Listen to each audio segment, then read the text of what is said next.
नमस्कार, आप देख रहे हैं न्यूज़ स्टेट का डिजिटल प्लेटफॉर्म और मैं हूं आपके साथ में ऋतु तोमर। ये तो आप सभी जानते हैं कि उत्तर प्रदेश में विधानसभा उपचुनाव है 9 सीटों पर, जो कि 20 तारीख को है और उसके बाद 23 नवंबर को रिजल्ट घोषित कर दिया जाएगा। लेकिन इसके साथ ही यहाँ पर सबसे ज़्यादा जो हॉट सीट है वो है करहल सीट, क्योंकि करहल सीट एक ऐसी सीट है जिस पर जहाँ हमने देखा है कि पिछली बार जो हमारे अखिलेश यादव हैं, समाजवादी पार्टी के अध्यक्ष, वो वहाँ से विधायक रहे हैं, लेकिन इस बार क्योंकि वो चुनाव जीत गए तो ऐसे में वो सांसद बन गए, उन्होंने इस्तीफा दे दिया। लेकिन इस सीट पर समाजवादी पार्टी के एक तरफ बेटे हैं तो दूसरी तरफ उनके अपोजिट उनके जीजा जी हैं, यानी कि पार्टी तो भले ही दूसरी है लेकिन उन्हीं की दोनों ही उनकी पार्टी से ही जुड़े जो रिश्ते नाते हैं वो इस सीट पर चुनाव लड़ रहे हैं। तो कहीं ना कहीं यहाँ पे बहुत दिलचस्प करहल सीट का चुनाव होने वाला है। क्या कुछ और खास है, चलिए उस बारे में थोड़ा डिटेल से बात करते हैं। मेरे साथ में गौरव जुड़ गए हैं जो कि हमें ये बताएंगे कि आखिर करहल सीट पर ये चल क्या रहा है, जो खिचड़ी चल रही है रिश्तों की। देखिए ये थोड़ा-सा हमको लगता है इसके ऐतिहासिक बैकग्राउंड में जाएँ करहल सीट के। 1992 में समाजवादी पार्टी का गठन होता है, 93 में चुनाव होता है। समाजवादी पार्टी का जो डेब्यू विधायक होता है, वो करहल सीट से होता है। लगातार 2 बार 93 और 96 में समाजवादी पार्टी का विधायक यहाँ से जीतने में कामयाब रहते हैं। लेकिन हैट्रिक लगाने की जब बारी आती है, तो सोबरन यादव पे दाँव खेलते हुए बीजेपी जो धुर विरोधी हैं थे उस वक़्त मुलायम सिंह यादव के, सोबरन यादव पे दाँव लगाती है बीजेपी और वो कमल खिलाने में बड़े नज़दीकी अंतर से 900 मात्र 925 वोटों के अंतर से जीतने में कामयाब रहते हैं। उसके बाद से 2002 के बाद से 2007, 12, 17 और अब 22 इन चारों चुनाव में समाजवादी पार्टी के पास ही रही ये सीट। तो एक तरीके से कहा जाए तो समाजवादी पार्टी गढ़ रहा है, क्योंकि समाजवादी पार्टी के शुरुआती दिनों से ही ये सीट उनके कब्जे में रहा है। 2022 में पहली बार इस सीट से मुलायम सिंह यादव के परिवार का कोई सदस्य चुनाव लड़ा था।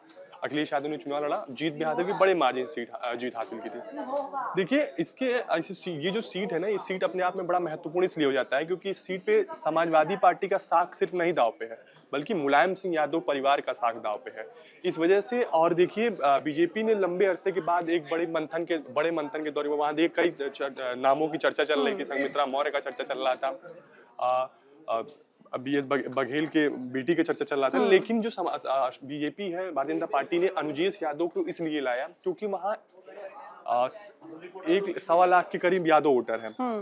तो यादव वोटर वहाँ बड़े महत्वपूर्ण भूमिका निभाते हैं। इस वजह से जो भारतीय जनता पार्टी का यादव दाव है और एक तो रिश्तेदार हैं, तो कहीं न कहीं जो मुलायम सिंह यादव के जो बड़े भाई अभयराम हैं, उन्हीं के दामाद लगते हैं अनुजेश यादव। तो इस वजह से ये जो एक दामादों को लेकर जो क्षेत्र में एक सॉफ्ट कॉर्नर होता है, भारतीय जनता पार्टी उसे अपने पक्ष में करना चाहती है, क्योंकि ऐसा मान्यता है कि गाँव देहात की अगर हम ऐसे बात करें तो वहाँ थोड़ा दामादों को लेकर सॉफ्ट कॉर्नर रहता है बेटे के मुकाबले। तो इस वजह से भी जो भारतीय जनता पार्टी है वो इस दाव को खेलने का प्रयास कर रही है। बिल्कुल, और इसके साथ ही देखिए यहाँ पर ये भी है कि अनुजेश यादव भले ही बीजेपी से चुनाव लड़ रहे हैं, अब क्योंकि समाजवादी पार्टी के वो रिश्तेदार हैं, अखिलेश यादव के बहनोई हैं, धर्मेंद्र के बहनोई हैं। ऐसे में शिवपाल यादव की तरफ से भी ये कहा गया था कि जो संबंध हैं वो तोड़ दिए जाएंगे, क्योंकि वो अब बीजेपी की तरफ से चुनाव लड़ रहे हैं। लेकिन यहाँ पर बात अपर्णा यादव को लेकर भी है, क्योंकि वो बहू हैं मुलायम सिंह यादव की, और ऐसे में उन्होंने बीजेपी तो ज्वाइन कर ली है, बीजेपी में उन्हें पद भी मिल गया है।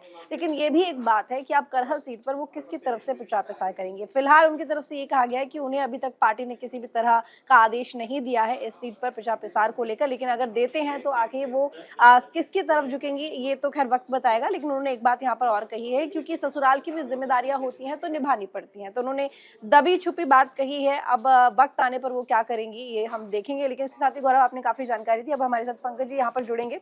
पंकज जी, आपसे मैं यहाँ पर बात करूंगी, क्योंकि देखिए सपा का जो गढ़ है वो करहल है। करहल सीट एक ऐसी सीट है जहां पर बहुत ज़्यादा सेफ समाजवादी पार्टी अपने लिए मानती है कि कुछ ना हो तो यहाँ से चुनाव लड़ लो तो आप जीत ही जाओगे। मैनपुरी जो पूरा इलाका है उसी में करहल सीट आती है। अब क्योंकि बीजेपी ने बड़ा सोच समझकर यहाँ पर एक दाव खेला, उन्होंने कैंडिडेट के साथ साथ में दाव ये खेला कि समाजवादी पार्टी का ही कोई रिलेटिव, यानी क्योंकि यादव वहाँ पे बड़ी मात्रा में वोटर्स हैं, तो उन्हीं का ही जो रिश्तेदार है उसको कैंडिडेट के तौर पर उतार दिया है। उसके बाद ये जो चुनौती है बीजेपी के लिए क्या आसान हो जाएगी? देखिए, बीजेपी के लिए करहल सीट पे जो इतिहास रहा है, बीजेपी के एक बार एक कैंडिडेट 2002 में जीते थे और उसके बाद उन्होंने भी बीजेपी का दामन छोड़ दिया था और वो फिर इसमें शामिल हो गए थे, समाजवादी पार्टी में शामिल हो गए थे और वो लगातार 3 बार वहाँ से चुने भी गए। इस सीट पे बीजेपी ने, चूंकि बीजेपी के लिए ये जो उपचुनाव है ये सीएम योगी और प्रदेश स्तर के नेताओं के लिए करो या मरो का है। इसको लिटमस टेस्ट भी हम बोलते हैं। इसको हम 2027 से पहले उपचुनाव इसको सेमीफाइनल के तौर पे देखते हैं। ये जो चुनाव बीजेपी के लिए है, जो बीजेपी के लिए जो लोकसभा चुनाव में जो उत्तर प्रदेश से डेंट लगा, तो उस डेंट की भरपाई उसको है, उसको मोमेंटम लाना है। केंद्र की राजनीति में जो उत्तर प्रदेश को लेके जो उसका छीछा लेदर हुआ इनका, तो उन चीजों को भरपाई का है। तो बीजेपी ने, और करहल एक ऐसी सीट है जो करहल और आपको मझवा सीट जो यहाँ से है, अयोध्या की मझवा सीट, तो ये दोनों सीट से इन लोगों को ये था जो वहाँ अगर बीजेपी समाजवादी पार्टी को हरा देती है इस उपचुनाव में, तो एक अच्छा उनको एक गेन मिलेगा, अपर हैंड होगा। लेकिन उसी के रणनीति के तहत उन्होंने इस सीट से, आपको करहल के सीट से उनको उतारा, अनुजय यादव को उतारा। अनुजय यादव के उतारने के पीछे जो बीजेपी के, मुझे जो समझ में आ रहा है रणनीति ये था, एक तो समाजवादी पार्टी के परिवार में के इसको उतार के, और उसमें परिवार में एकजुट परिवार नहीं है, मुलायम सिंह यादव परिवार, और दूसरी उनकी जो उसमें नीति थी, जो यादव जो वोट बैंक है उस यादव वोट बैंक में सेंध लगाओ। और अगर ये यहाँ से अगर इसमें तो अगर ये होता है तो इससे हमें और सीटों पे भी फायदा मिल सकता है। तो इस रणनीति के, तो और इसमें जो अखिलेश यादव का एमवीए का जो पीडीए का जो रणनीति है, उस रणनीति में भी उसको सेंध लगाने की जो बीजेपी की नीति है उस पे, तो कई ताने बाने बुनने के बाद इस सीट पे बीजेपी ने अपना कैंडिडेट फाइनल किया। अब ये जो सीट है, इस सीट पे टफ फाइट है, बीजेपी के लिए आसान नहीं है। और ये देखिए सीट की प्राथमिकता और महत्व आप इससे देखिए, जो डिम्पल यादव लगातार उस सीट पे चुनाव प्रचार कर रही हैं, वो मतलब एक भी दिन नागा नहीं होने देती है जो उस सीट पे चुनाव प्रचार नहीं करते, भले अखिलेश अभी तक नहीं आए हैं इस बीच में, कहीं ना कहीं तो यहाँ पर थोड़ा सा निश्चित नजर आ रहे हैं। हाँ, लेकिन उन्होंने देखिए, लेकिन समाजवादी पार्टी के तमाम बड़े नेता वहां पे चुनाव प्रचार कर चुके हैं। मुझे इस बात की हैरानी हो रही है, जो अगर बीजेपी की ये रणनीति है, तो बीजेपी फिर मुलायम सिंह यादव की बहू अपर्णा, छोटी बहू, जो कि सीएम योगी के काफी करीबी मतलब मानी जाती हैं, और ऊपर से बीजेपी में वो उनका लगातार उनको उनमें छटपटाहट है, जो बीजेपी उनको बड़ा मौका नहीं दे रही है। तो इस उपचुनाव में अपर्णा यादव चुनाव प्रचार के लिए मैदान में क्यों नहीं आ रही, जबकि उन्होंने जो अपनी बातचीत हुई तो बोले जहाँ परिवार का दायित्व है उसे निभाना है, एक तरफ मेरा बहनोई है। उन्होंने कहा ना, पार्टी देखो वो पार्टी में है, तो पार्टी की तरफ से कोई कमांड नहीं मिलेगी, तो कैसे खुद से जा सकते हैं। तो ये वही उन्होंने जो बयान दिया, जो मेरे लिए एक तरफ पार्टी है, मतलब पार्टी है, और दूसरी तरफ परिवार भी है। तो लेकिन उन्होंने अगर पार्टी उनको बोलती है तो वो चुनाव प्रचार के मैदान में आएंगी। तो बीजेपी के पास ये भी एक सिक्का है, एक मतलब पासा है, जो बीजेपी ये पासा चल सकती है। हो सकता है आने वाले कुछ दिनों में हमें वो देखने को मिले, जो लास्ट मोमेंट पे, चूंकि 20 तारीख को मतलब चुनाव होने, तो हो सकता है वो करें। लेकिन करहल का सीट बीजेपी के लिए इतना आसान नहीं होगा, और मुझे लगता है जो इस सीट पे बीजेपी को और एग्रेसिव होने की जरूरत है। बिल्कुल एग्रेसिव होने की जरूरत है, और कहीं ना कहीं देखिए चुनौती तो है, क्योंकि ये एक ऐसी सीट है जो कि समाजवादी पार्टी का अभेद्य किला के तौर पर देखी जाती है, और बीजेपी के लिए ये चुनौती उतनी आसान नहीं होगी, भले ही उन्होंने एक ऐसे इंसान को कैंडिडेट बना दिया है जो समाजवादी पार्टी के ही रिश्तेदार हैं। तो आप भले ही रणनीति वो चल लें या किसी भी तरह से कोई भी नीति चले, लेकिन मुश्किल है, होने को कुछ भी हो सकता है, देखने वाली बात होगी। अनुजय यादव का भी लेकिन तैयारी बता रही है कि समाजवादी पार्टी निश्चिंत है, और वो ये जानती है कि करहल के जो लोग हैं वो समाजवादी पार्टी का साथ उनका गढ़ रहा है। उनका अखिलेश यादव खुद यहाँ से पहली बार मतलब विधायक बने, और ये देखिए जो इस सीट पे यादव में और अनुजय यादव को, लेकिन इनका हल्का लेना मतलब अगर हल्के में अगर समाजवादी पार्टी लेती है तो अनुजय यादव की अगर हम राजनीतिक करियर की बात करें जी, तो इनकी माँ यहाँ से 2 बार विधायक रह चुकी हैं। तो ऐसे में इस सीट पे मुकाबला तो दिलचस्प होगा, क्योंकि और यहाँ का देखिए, यहाँ का जो जातीय समीकरण है, यहाँ शुरुआत है यानी कि चुनाव जी, यहाँ से अगर जातीय समीकरण देखें तो यहाँ करीब 3,75,000 के आसपास यहाँ वोटर्स हैं, टोटल वोटर्स, और उसमें से यादव वोटर्स 1,30,000 जो कि डिसिसिव हैं, मतलब यादवों का गढ़ ये कहा जाता है।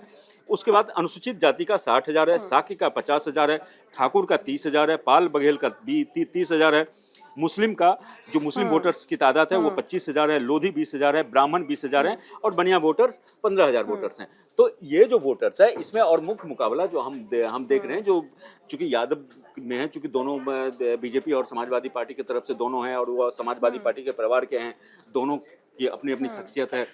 तो इस केस में ये जो चुनाव है सो काफी ही करहल का दिलचस्प होने जा रहा है। कम से कम हम ये तो नहीं कह सकते जो वन साइडेड चुनाव होगा। और ये सबसे बड़ी बात है, ये सीट जो है सो उप मुख्यमंत्री के लिए भी, ब्रजेश पाठक के लिए भी ये बड़ा मतलब चुनौती, क्योंकि ये जो वहाँ पे जो सीट का बंटवारा हुआ, जो 5 बड़े बीजेपी के नेता हैं जिनको 2-2 सीट दिया गया, उसमें से ये सीट ब्रजेश पाठक के हिस्से में आई है, हिस्से में आई ऊपर भी जिम्मेदारी। हाँ, मैनपुरी की करहल सीट और कानपुर की सिसमऊ सीट जो है सो ब्रजेश पाठक। कमाल की बात तो है कि हमारे यहाँ जो डिप्टी सीएम है इन्हें भी अपने आप को साबित करना होगा। इन सीटों पर चुनाव तो हो रहे हैं लेकिन क्योंकि जिम्मेदारियां इनके पास है और बीच में जो कलह थोड़ी बहुत अनबन देखने को मिली थी कि बीजेपी में कुछ तो है, तो उसके बाद ये इनको साबित करना होगा कि इनको जो जिम्मेदारी मिली है निश्चित रूप से। देखिए बीजेपी के ये जो उपचुनाव है कई महीने में महत्वपूर्ण है। देखिए इस उपचुनाव के बाद अगर जो 9 सीट पे चुनाव हो रहे हैं, 9 सीट में से 5 सीट कम से कम बीजेपी को चाहिए।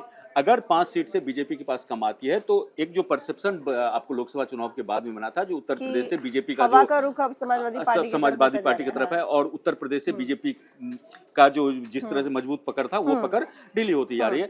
तो उसके बाद से जब लोकसभा चुनाव का आया तो इन लोगों ने मंथन किया। मंथन करने के बाद जो आया, जो भाई सीएम योगी का जो कहना था, जो मैंने जो लिस्ट भेजा था उस लिस्ट के मुताबिक लोगों का टिकट नहीं हुआ।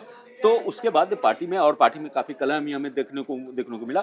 तो उसके बाद पार्टी ने कहा जो भाई आप ये उपचुनाव है, उपचुनाव में सभी 5 बड़े अपने नेता हो, दोनों उप मुख्यमंत्री हो गए, प्रदेश अध्यक्ष हो गए और उसके बाद से वहाँ के सचिव हो गए, तो इस सभी लोगों को 2-2 सीट दिया गया और उन दोनों सीट में से अब सबकी जिम्मेदारी है 2-2 सीट पे चुनाव जिताना। अगर इस चुनाव में उस अनुरूप अच्छा, उसके बाद से जो बीजेपी का शीर्ष नेतृत्व है उन्होंने सीएम योगी के पाले में गेंद पूरी तरह से डाल दिया। ठीक है, इस उपचुनाव में सभी आप कैंडिडेट, आपका सब कुछ, आपका मैनेजमेंट, आपका सब आप करो, हमसे जो डिमांड चाहिए हम आपको देने के लिए तैयार है। मतलब सीएम योगी का जो समय में ये कहना था जो हमें उस तरह हमारे अकॉर्डिंग नहीं हुआ, हमारे अकॉर्डिंगली ना प्रत्याशियों को दिया गया और इस तरह से तो सीएम योगी को बोल दिया गया कि भाई सब कुछ आपको फ्री हैंड दे दिया गया। अगर इस चुनाव में उस तरह की का प्रदर्शन नहीं होता है, बीजेपी की आशा के अनुरूप अगर प्रदर्शन नहीं होता है और इसमें अगर बीजेपी का फिर से थोड़ा सा भी अगर ग्राफ गिरता है, लड़खड़ाता है, तो सीएम योगी पे सबसे बड़ा सवाल है। और यूपी के राजनीति में हमें तो आगे के नेतृत्व में हमें हो सकता है बदलाव, निश्चित रूप से यूपी के राजनीति में हमें बड़ा बदलाव देखने को मिला। ये कहना मुश्किल है जो सीएम योगी की कुर्सी चली जाएगी, क्योंकि सीएम योगी को जो उत्तर प्रदेश में अगर बीजेपी का कोई सबसे बड़ा नेता है और हिंदुत्व का ब्रांड अगर कोई है पीएम मोदी के बाद, तो सीएम योगी देश भर में उभर के आ रहे हैं। इसलिए हम ये भी देख रहे हैं जो जितने भी उपचुनाव हो रहे हैं सब जगह इनका डिमांड रहता है, वो लगातार जो है चुनाव प्रचार के लिए स्टार प्रचारक के तौर पे जाते हैं। तो इसलिए ये कहना तो मुश्किल होगा, लेकिन ये निश्चित है जो उत्तर प्रदेश की राजनीति में हमें बड़ा फेर बदल हमें देखने को मिला। कई लोगों की मंत्री और उसके बाद से आप देखिए जो इस उपचुनाव के बाद उत्तर प्रदेश के जो मंत्रिमंडल है उसमें भी फेर बदल हमें देखने को मिलेगा, क्योंकि अब जो है सो जातीय समीकरण और ये जितने भी चीज है, क्योंकि उसके पास आपके पास समय काफी कम रह जाता है, तो उसमें जो मंत्रिमंडल जो भी है योगी मंत्रिमंडल में विस्तार होना है और इसमें भी ये जानकारी विस्तार के साथ परिवर्तन भी होगा। निश्चित रूप से कई लोगों की कुर्सी जाएगी कि परिवर्तन होगा और कुछ नए लोगों को मौका मिल सकता है। चलिए वो तो देखेंगे हम कि किन नए लोगों को मौका मिलेगा, किसकी कुर्सी जाने वाली है। लेकिन इसके साथ ही उपचुनाव के लिए बहुत ज्यादा वक्त नहीं है, 7 तारीख आज हो गई है। ऐसे में 20 नवंबर को वोट डाले जाएंगे, 30 नवंबर को परिणाम घोषित हो जाएंगे। तो थोड़ा सा और इंतजार करना है, फिर देखना होगा कि आखिर इन उपचुनावों में कौन सी पार्टी बाजी मारती है। तो फिलहाल आपको जानकारी कैसी लगी कमेंट करके जरूर बताइएगा, लाइक कीजिएगा, शेयर कीजिएगा। धन्यवाद। न्यूज नेशन अब व्हाट्सएप पर खबरों के ताजा अपडेट के लिए न्यूज नेशन के इस QR कोड को स्कैन करें।